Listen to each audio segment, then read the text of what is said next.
what drew me the most, was the crowd of people. And then watching the game was great. God, man, it was new. It was different. You know, it wasn't like a regular video game. I just got into it immediately. I was here when they were first putting it in, and I was like one of the first people to play it. And I just was hooked on it ever since. When I first saw it, I kind of looked at it and I couldn't believe it. People touched it and they pulled their hands away. It was incredible. It was neat. It blew us away. We had no idea it was going to turn out this great. What is it that these kids are so excited about?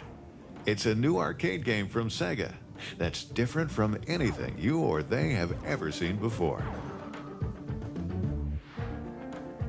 Greetings.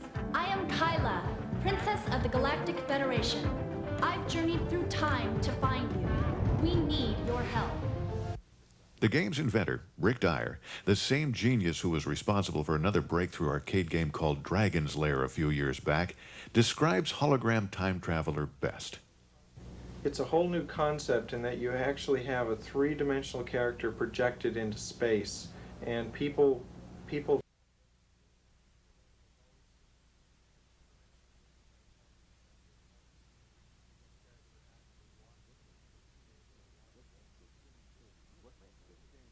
What makes this game so unique, not just for kids but adults too, is the unusual format.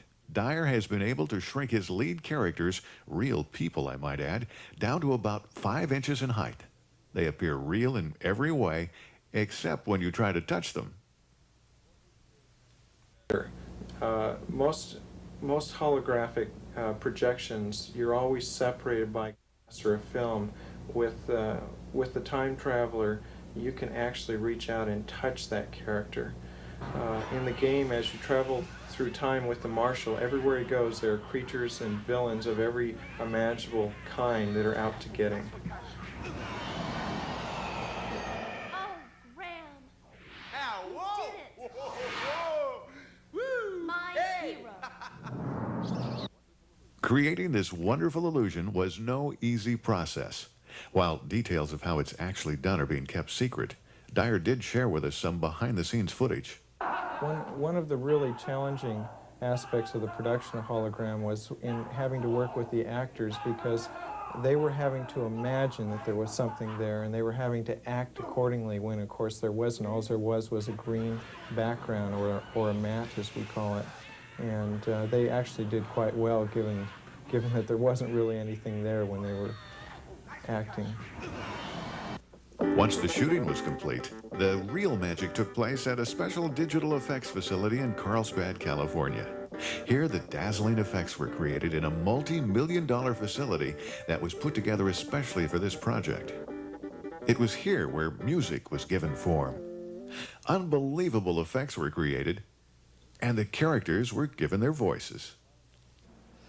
Well, I don't know if I should admit this necessarily, but I am the voice of the Amazon Queen, as it turns out.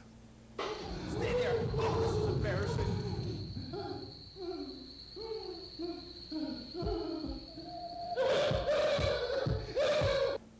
Let's face it, it's true art.